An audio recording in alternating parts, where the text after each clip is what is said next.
All right, everybody, welcome to the Carnivore community worldwide. We have two guests today. We have Trevor and we have Jeff. So hopefully you guys get to tune in and have some great conversations today. Absolutely. Ba-bum.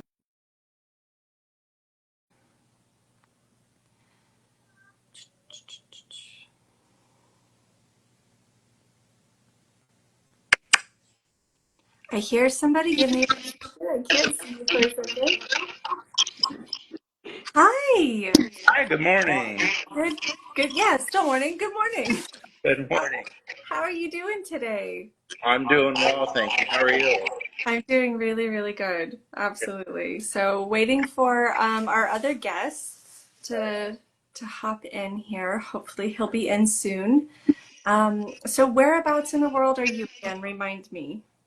Modesto, California. Modesto. Gosh, it's been a hot minute since I've been there. Yeah. It's pretty So now. yeah, give me one second. Well, I tell people that Modesto is the place where if you've never had allergies, you got them now.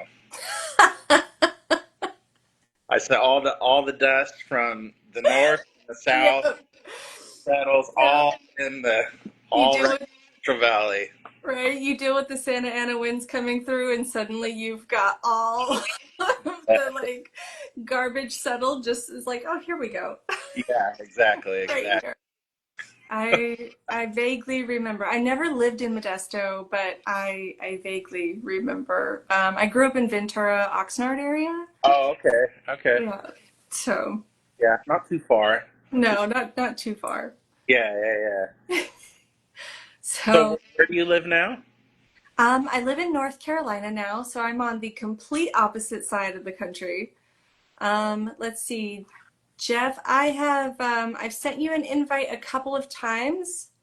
Let me try to get you in again. I see, oh, here you are. Here you are. Here you are. Hopefully it should pop up on the screen. If you cannot see my invitation, there's a little section down at the bottom where you can request to join because I've sent it about 4 times now, if you can hear me, dear.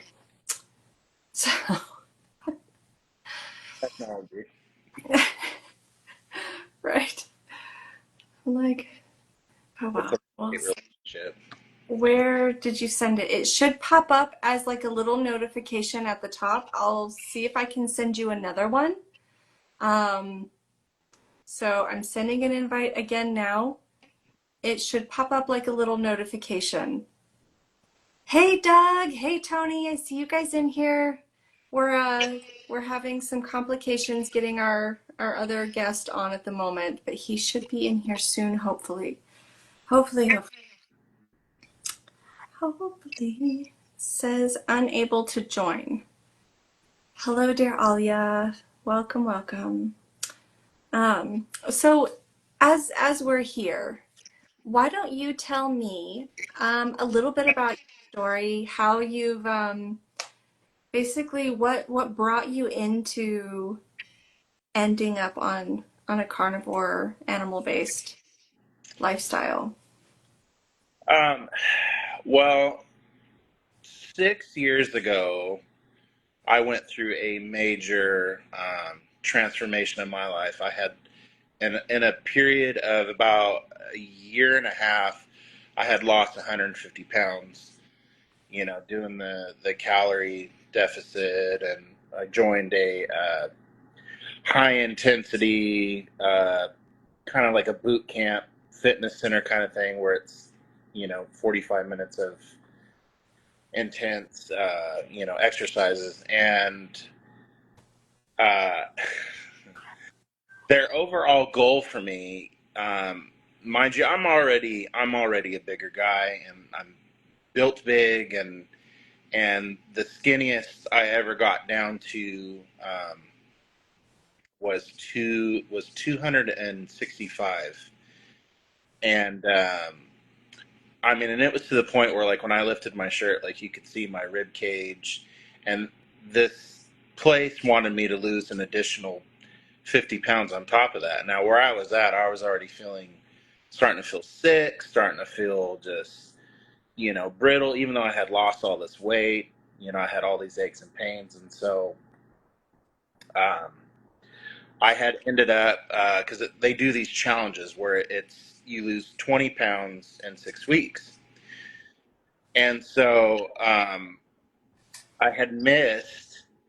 Um, I had missed my last challenge by like a pound and a half, and it sent me just on an absolute spiral. So not only over a period of time did I gain all 150 pounds back, but I had gained an additional 40 something pounds on top of that. So fast forward to a few months ago, I had heard about the carnivore diet. I really like Joe Rogan's podcast, and he's really the first person that I heard. And hi, everyone. Hello. Don't mind me. I'm just rambling on. Oh, we love your story. Keep rambling. We love it. Yes, absolutely. You know I'm a big fan of yours. I You, appreciate it. you see Lady of the Steak in those comments all the time, my friend. Yeah. It's definitely There we go. the easiest lifestyle I've ever done. Eating meat and eggs and stuff all the time. So, Where'd he I go? always say can you guys hear me okay? I'm in my car, sorry. Yeah, It's a okay. little quiet, but it's definitely like we can hear you. I'll turn it up a bit. That's the first time in my life anyone has said I was quiet, so we'll leave it at that. And you're being joined also by my mom. Hi, hi, Mom. My mom's on an official live. Here we are. Beautiful. I say to people when they ask me about this diet and they say, "Oh, like, don't you get tired?" And I said, when I was a kid, our special meals was always steak or like steak and lobster, and that was like the luxurious meal everybody wanted. And so I say to people like, are you really telling me that that meal that when we were all kids, minus Selena's vegan childhood, but like when we were all kids, we were like, oh, I get to eat steak tonight, is now all of a sudden boring and awful? Come on. Like, we are blessed to be able to eat this way. We are lucky to live in countries where we have access to this kind of food. And it not only is amazing and delicious, it nourishes us. Right. Here for it. Here Absolutely. for it.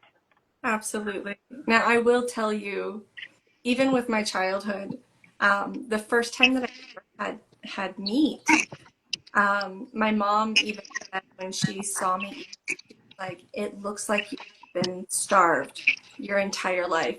And now that I'm at this place and I am carnivore, and I've kind of like learned what all of that is because I was. I Yeah. literally was starved. I was Yeah. so hungry. Yeah. Welcome, Jeff. I see we have you officially now. Hello, hello. Yeah, I'm technically challenged, so I'm able to see and hear on my phone, but not on my desktop. Yeah, we do notice that the Instagram lives do have a tendency to not like the computers as much as they prefer the handheld phones and tablets for whatever reason that is. Okay, But no problem. We'll stay on the mobile here. No problem at all. Good to awesome. be Well, here. Thank you. of course, it's nice to have you. So, this is just to kind of give a general, this is an impromptu conversation. We tend to discuss all of our different opinions and perspectives or experiences that we have, carnivore, animal based, and all of the kind of sub-subjects that seem to attach to this lifestyle, which is one of the big reasons why, Jeff, I wanted you on because your livelihood supports quite a bit of us here in the carnivore space and love to kind of have that perspective of what your type of ranching, how you have this perspective towards carnivore, what are your views with that, and how do you see this going forward in our nation and around the world, obviously, because we are a worldwide community. Right on. Right on. So, do you want me to go, Selena? Sure, absolutely. Okay, great. So, good morning, good afternoon, good evening, everyone. My name is Jeff Charlton. Sometimes I go by the Chief Beef Slinger. One of my high school friends uh, came up with that name several years ago, and people seem to like it. So I kind of run with it. It's kind of funny, but so we are literally 100-year-old ranching family, fifth generation ranchers. Our children will be sixth generation ranchers. This ranch actually started back in 1907. We live in my wife's grandfather's, the home he was born in. It's a 100-year-old home, so there's always something to fix. And back in the 30s, this ranch was, it was all cotton, and it transitioned to sheep. And then in the 50s or 60s, we transitioned to cattle. And then it's probably been 3 years ago during COVID, um, we transitioned part of the operation to a direct-to-consumer model.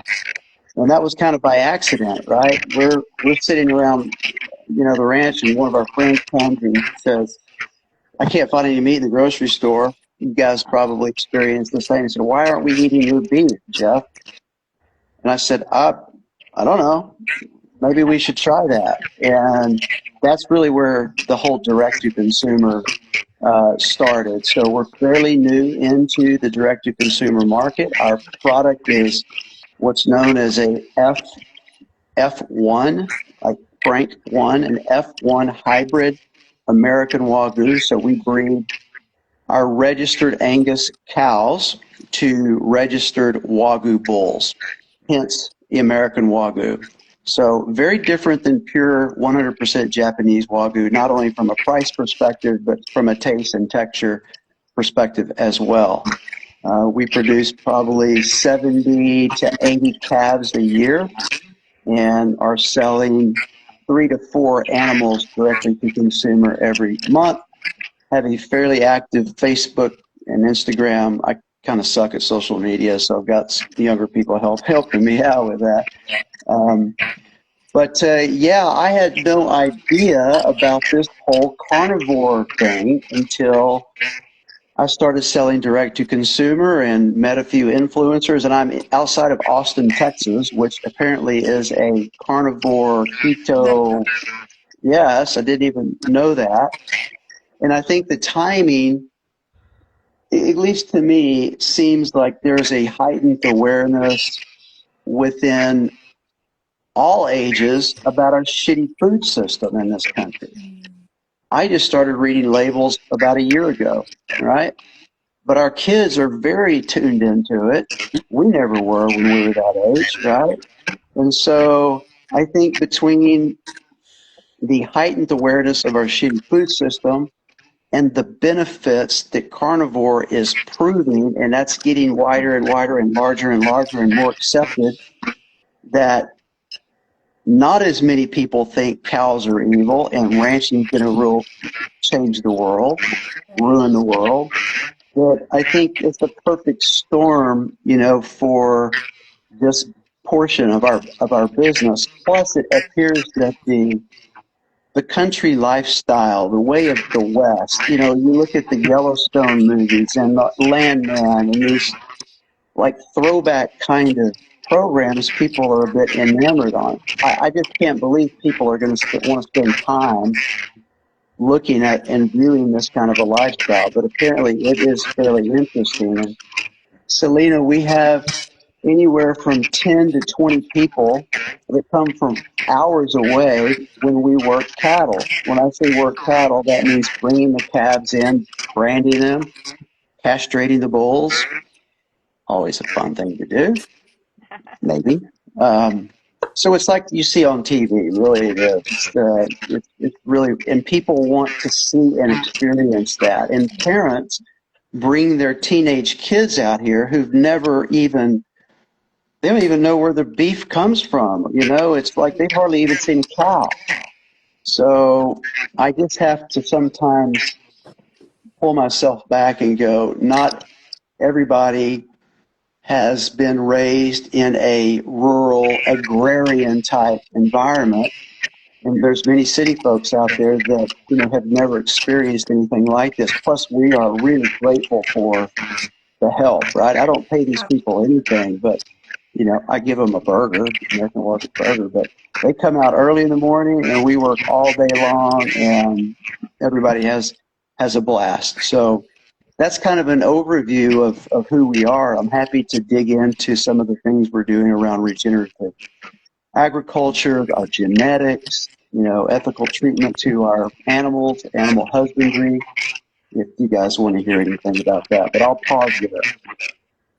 I think that's absolutely awesome and truly like a really cool thing that you are allowing to kind of transpire with bringing people and these young kids to see this. I grew up in Southern California, but all of my mom's family grew up in Southern Arizona. And my grandfather was not a rancher, but he was a farmer. And so it wasn't unfamiliar for us to go to like cattle ranches to have our beef stuff or whatever that they got for the family. Now, funny, I was not raised eating, but I remember doing this whole process with my grandfather because my mom was the oddball in the whole like we were vegan. Um, but Not anymore. not anymore. Um, but like you said, that experience of even knowing what it is to put in a day's work for your food, for the next value of what you're going to receive from that is such an unknown nomenclature anymore for anyone, really, not just our teenagers, but even most adults in my generation as well. So that is really awesome. I am definitely going to hop over and be like, "Hey, Trevor." So I know you were talking about your story about how you had gone from this place of losing over 100 pounds, becoming like really this perspective of what you considered fit in our society, right? And kind of having this fallback situation, and now you're bringing yourself back forward again. So if you would like to kind of continue with that, I'm sure we all would really love to hear how you've come back to this and what happened with you, whether you want to tell us about the psychological aspects or the physical aspects as to the fallback, the regression, and then coming back forward. I really would love to hear that part. Yeah. So, as I had mentioned before, this program that I was doing, I had missed my last goal by 1.5 pounds. And it didn't matter that I had lost 150 pounds. I mean, it just set me on an absolute just up here. I was done. I was done. And so it really just sent me down spiraling. And for years on end, I was waiting for this, like, sort of, this, like, motivational, epiphany to just kind of kick back in, like it did the first time around. And I actually heard a preacher say, um, and it like caught my attention. And he said, a lot of people think that they need some sort of motivation, to basically get the ball rolling. And he says, you don't need more motivation, you need more discipline. And when he said that, it was just like, he says, you can wait around the rest of your life for motivation. He says, but discipline is what gets you true results. And I was like, Absolutely. ugh. All right, so I got, Damn it. I gotta dig deep. You know? And so, but I mean, even this whole journey has really, it's not just a physical journey for me. I mean, it's weight issues have always been an issue in our family, but unfortunately, on both sides of the family, both my dad's side and my mom's side. And so, this has been an overall like journey as far as like health, mental health, like, and somebody who struggled with ADHD their entire life. I mean, I used to make fun of people that struggled with mental health, and I never really. Shame.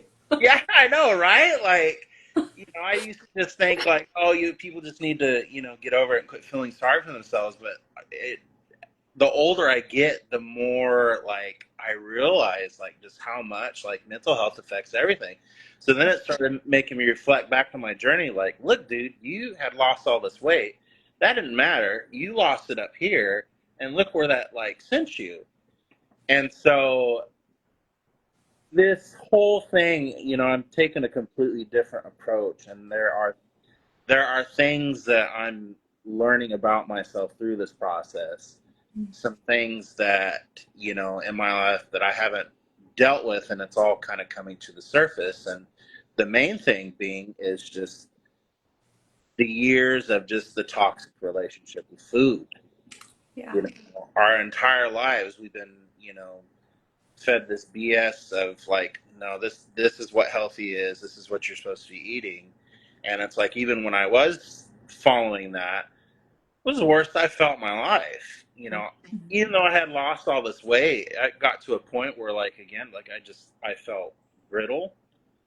My my back hurt. My joints hurt. I still had a lot of the brain fog.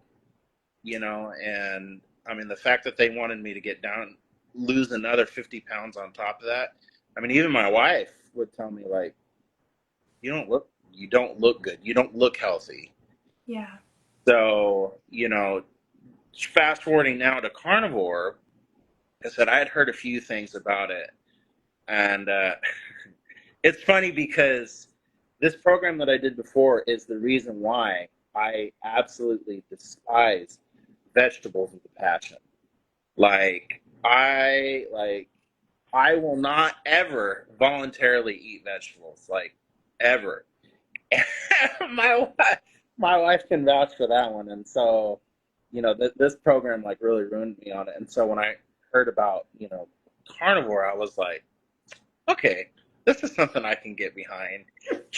And I started doing more like of my own research, and it's so funny because you think that like you hear all the lies of, oh, your cholesterol, oh, you're just waiting for a heart attack to happen, and all these other things. And it's so funny because like you see TikTok videos, you see Instagram videos of people stuffing their face. You all seen that there are people that actually subscribe to other people just to watch them eat crap food? Yes. That Listen, is I'm trying to get on that, okay? I'm trying to find people to pay me to watch me eat my steaks. seriously It like, doesn't seem to be a thing for me, but yeah. Oh, and some of it's just like so cringe because you just hear them smacking, and it's like, ugh, it's like, called mukbang, I think. yeah, My yes, friend that's lives in exactly it. Thailand, and she said it's like super super popular there. That the tinier you are, and the more you can eat, and you like make a lot of sounds and whatever, it's like a Yes, massive. yes, Listen, I'm trying to get on that with steaks, but nobody wants to give me. If anybody watching wants to pay me to eat steaks, just holler at your seriously. girl, Lady of the Steak, right here. I'm gonna collab with Jeff. I'm gonna get some steaks from him. We're gonna have a time. It's good. Uh, This is why I love you, Jenny. so strange, and yeah, I guess there's a name for it, mukbang. I heard my wife talk Oh, about it. I said, "What the heck Yeah. is mukbang?" And I heard her on her phone, and I heard this god awful sound of just. right? I was Oh, like, I'm with you. Listen, That's Everett, horrible. down there in the "What comments. is that?" And she goes, "Oh, it's mukbang," and I'm like, "What the heck is mukbang?" No. And there's people that are like, "Oh yeah, yeah, yeah," and I'm just Oh like, yeah, Yeah. man, yeah. there's something wrong here. But then the minute you throw up a steak and eggs, and all of a sudden here come all the doctors, out of the woodwork of Oh yeah. hey, to a heart attack, and now I'm getting my fair share. Someone called me a fascist the other day Oh, because wow. Neat. because apparently eating meat is you know uh, makes you Politically a fascist. fascist. So yeah, like it's interesting, and for me it's like, okay, well, you're going against the world system. Yeah. Again, you've been fed, all these lies your entire life, and then all of a sudden a new philosophy is introduced, and of course people are like, oh no, no, no, no, no, no, Yeah. this is the way, and it's like you're going against Yeah. years and years of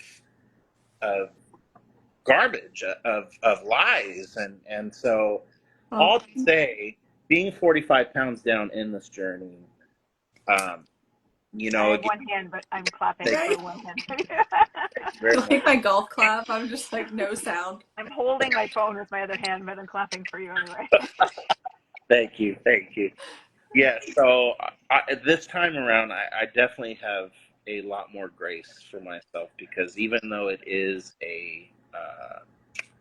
sometimes I get a little discouraged because you know, I know where I was before, and the results were quick, but I didn't realize I was, starving and hurting myself at the same time. So even though the results it's a much, kind of like tortoise and the hare. Yeah. It's a slow and steady, and so I do my best, honestly, to avoid the scale at all costs. I try, Same. I Yeah. try to weigh myself like once a month, Yeah. you Yeah. know, if even that, and so, but yeah, overall, just the journey itself has been good, and I went to the doctor a couple weeks ago. I'm sorry. Yeah. Did Yeah. they give you meds? Oh, Sorry. so the first time I went before I started carnivore, I was, you know, pre-diabetic, high blood pressure, and that was the first thing he wanted to do, was put me on some sort of blood pressure medicine, and then he did prescribe me Zoloft as well, which is a, antidepressant, and so being on carnivore, I went a few weeks ago, and my blood pressure is normal. In fact, Yay. it was actually low the first time she took it, and so she checked. The lady checked it again, and she's like, okay, well, your blood pressure is a little low, but it is normal. No longer pre-diabetic. A lot of the swelling, like, the concerns that I had, a lot of that was gone, and so even the doctor was like, he says, I don't know what you're doing. He's like, but I like it. He's like, I like seeing the results. And I said, well, I'm not going to tell you what I'm doing, because you'll probably preach me for it and tell me that Right. I'm doing it wrong.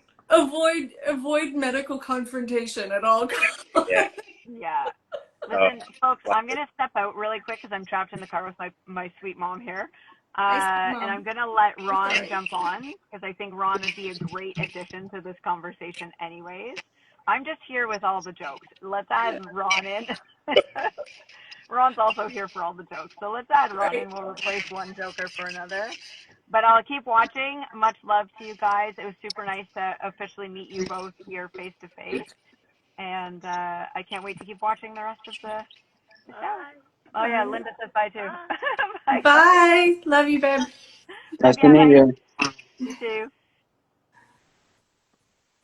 That's a good story, Trevor. Thanks for sharing that, and thanks for your support of the beef industry, specifically ranchers. So without you carnivores, um, we would have a tough go at it, because someone asked in the thread, what has the government done for you or not done for you? And we're a small producer, right? We're a little bitty producer, maybe 100 animals a year, but we're held to the same USD regulations as the Tysons and the Cargills and the big guys, right?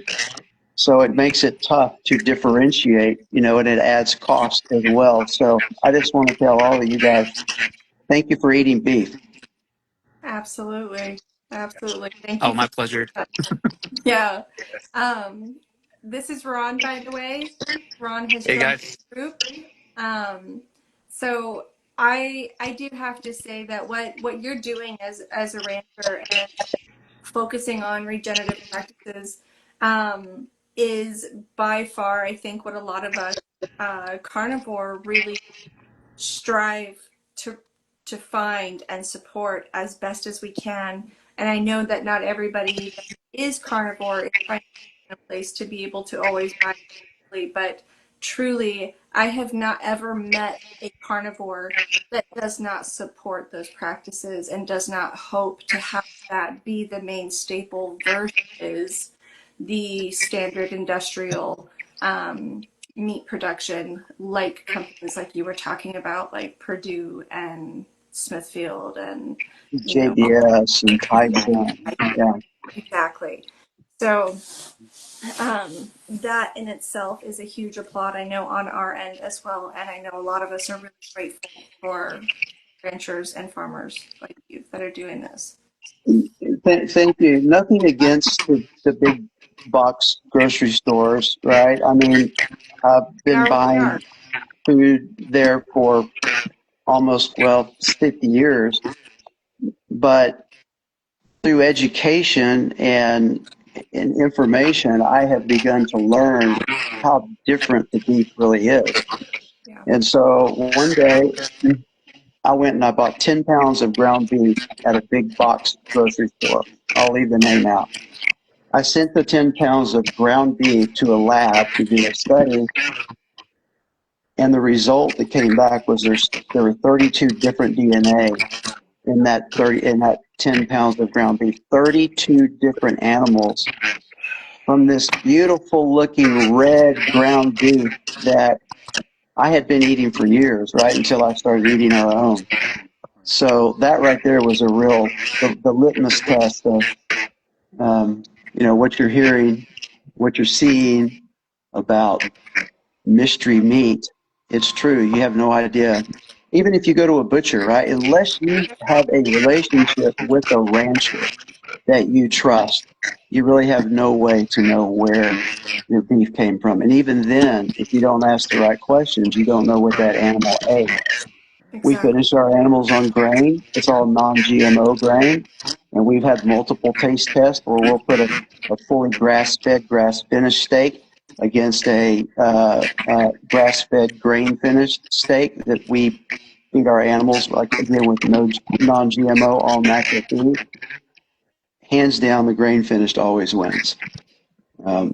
So I don't want you guys to think that because you're eating grain-finished beef, if it's from a local rancher, I wouldn't just automatically put it in the category of bad, eating GMO, that kind of thing. No, absolutely. I know a lot of the studies and stuff that I have looked into about, what the differences are and what the aspects are. I know a lot of people in this space do tend to lean into that grass fed, grass finished is the best and the safest and the healthiest. But I have also looked at a lot of the studies and the trials that people have done through the differences, like what you just said.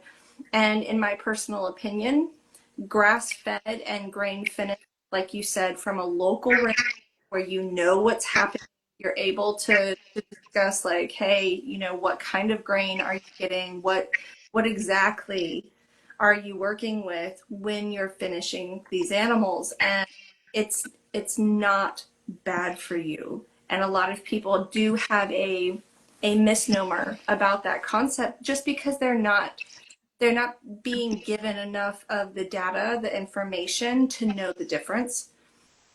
Personally, my flavor preference is grass-fed, grain-finished. That's my flavor preference, hands down.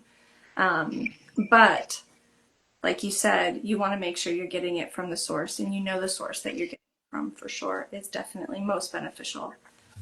So, Ron, do you have anything you want to jump in and throw at us today Well, in this I'm freshly conversation? shaved.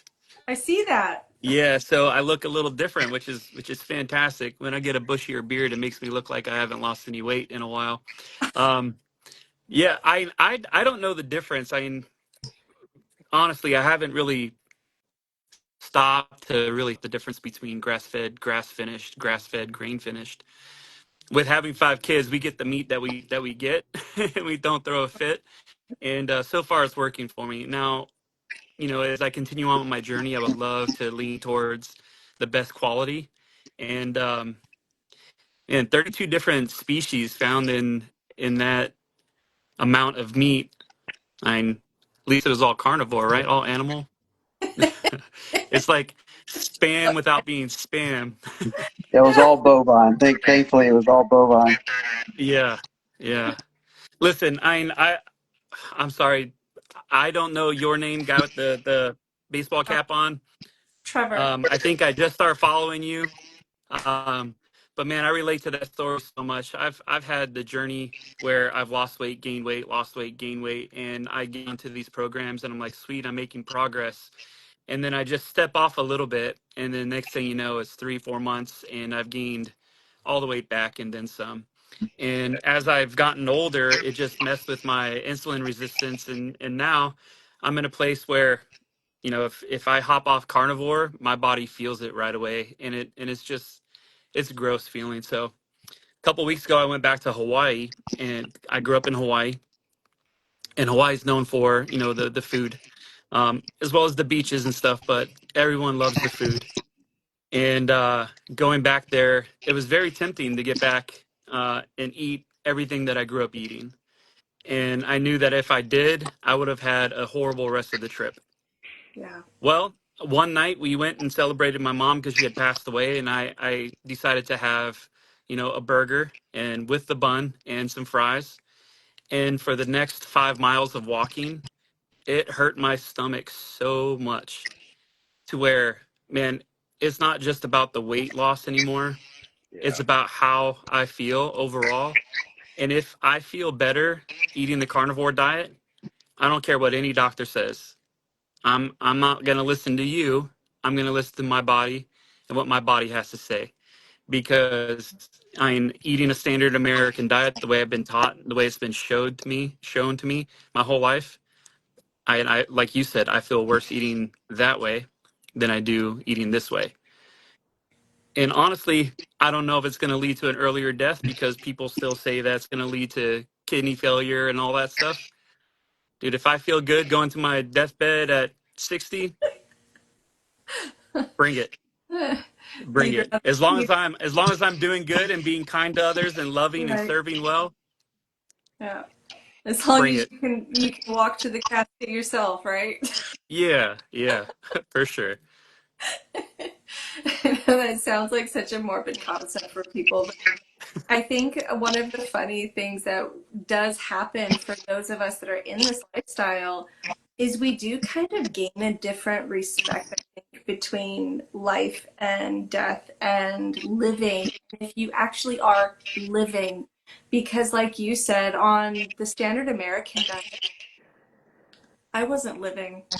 I mean, I was alive, Yeah, but I wasn't living. I was thriving. You I weren't was thriving. struggling. Exactly. I Yeah, was struggling and I was surviving. I wasn't living.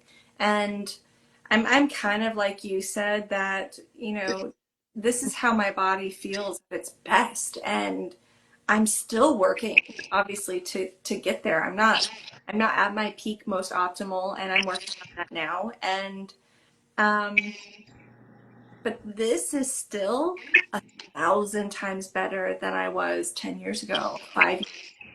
So it's like, I don't know, I just wake up and roll out of barely feel like I can hardly stand on my feet to try to get my back adjusted to where I can just stand up and oh my gosh, I hope I don't drop anything on the floor. Like yeah, I went through that. So, like you said, if this changes that for me and I've been experiencing to where I get up out of bed, I literally sit straight up, hop out of bed, start walking out, doing what I need to do to get dressed and changed. Whereas before, it was like 5 or 10 minute process of like, okay, let me yeah, roll over on my side just the right way. Let me push my hand up to sit me up just the right way. Like, yeah, I don't do yeah. that anymore simply because I don't need all the other stuff anymore. You I know think, what? You know what I love? Um, Before carnivore, I never went to the doctor. I hated the doctors. I believe I was either pre-diabetic or type 2 diabetic, and you can tell with how my body healed when it got cuts and scrapes and stuff like that. It would take a long time for things to heal. Right. Um, since being on carnivore, I'm a plumber, and so I get cuts all the time because I'm working with sharp tools. I'm working with Mm. things that give you scrapes and bumps and bruises. My body heals so much quicker on the carnivore diet than in any other diet I've been on. Yeah. And like you said, Selena, I mean, when I get out of bed in the morning, I hit my alarm and I might lay there contemplating life for like 15 seconds. But Right. I roll out, and the first thing I do is I drop to the floor and I do my 25 push ups in the morning. 2 years ago, if you told me to do 25 push ups every morning, I don't have a gun, but I would have got a gun. I mean, it does. It makes your body feel better 100%, Absolutely. not just physically, but mentally as well. Yeah. And no one can take that from me. No one's going to talk me out of that. Absolutely. High five.